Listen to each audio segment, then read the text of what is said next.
have much, but I have whatever I have to say kind of ties into that. So let's see. Donna and I have been on the team, about the aerosol sciences team, for about the same amount of time. Donna came over about 2000. About 2000. I was doing wind tunnel testing over in my wind tunnel, and Donna came over and said, "Hey, I'd like to do this, help you." And she got to be very adept at doing wind tunnel kind of work. So she kind of developed. That was her niche. And that's kind of what my niche was too. But so I got to thinking about this the other day. What do I remember about Donna and her mannerisms and all that sort of thing? I got to say, working with Donna was always kind of an adventure. In fact, if you look at our where we keep all of our data out on LabNet, I think that still exists. That file is still there. We actually named our data file. Everything goes into Dan and Donna's excellent adventure. And you guys know Donna. She's a very enthusiastic, positive, supportive person. So never really questioned why we anything. It's just like, let's go, let's do it. So I don't think I can quite do the mannerisms right, but this is typically what I get. Now, why in the world would you want to do that?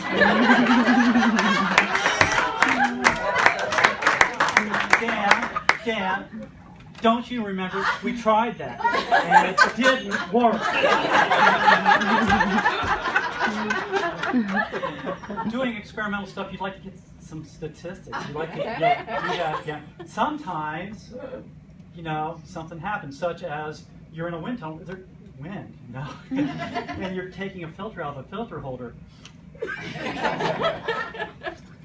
We already got that data point. We got 2 of those data points. You can get an average from that. Also, draw a line through it, if it did, yeah, exactly. Everything with us was linear. 2 points. That'll work out really well for you. Also, would ask for a repeat. If we already got that data point. If you make me do it again, the answer will be different. So let's just stop now. And she did groundbreaking science. And she had this amazing ability when she was creating new science to draw great conclusions from these things. And this is still something that baffles me. Look at this, Dan. We've got negative fluorescence. Here's what I think. Jimmy was writing the table saw, and I think it's that table saw. In particular, it's plywood, because he was doing it yesterday and the data was good. What he was doing is cutting 2x4s. So it's plywood. Nice. The plywood theorem. Yeah, the plywood theorem. Okay, so to get into the reason I had to jump in front of Jana here, because of that picture that Tiffany's got there. So this, if I remember right, this was a marketing attempt by our tech director at the time. I think it was Arzicki. I can't really remember exactly, but he was sending around these marketing people, the contractors and stuff, going around to all the different labs, and they're doing videos and interviewing people and doing all this and that. So they come to us, and what do we got? Well, test chambers, and they're trying to take a video of a test chamber. It's just not much to take a video of. We had a wind tunnel. That's a little bit more action. Things move, air, which you can't see. So we set up that thing with the smoke generator, and they're all about this. Oh, this is great, so we did made the cover with that, right? So the other thing though is that they were making a video that would go up on the website, and it might still be there somewhere out there for all I know, but they're doing a video.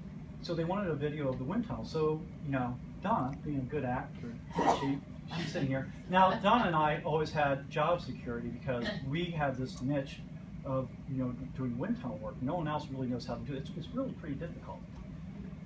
Mainly we know where the on button is.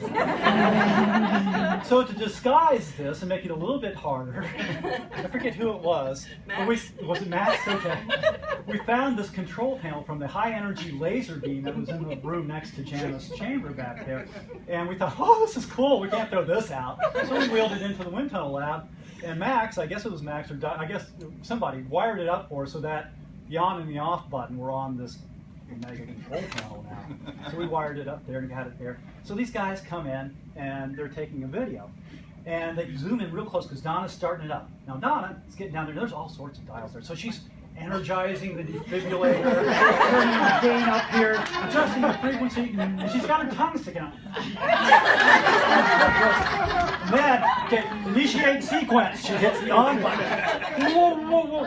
This thing starts starting up. And she's turning the little dial. Then it starts up and it's running. And she's like, oh, I need to turn that back a little bit. So she turns the dial back a little bit. Of course, these dials are doing nothing. But, so they're all filming, they're right up there. So if you ever see these videos, the only thing that ever made the cut is the control panel and Donna's head.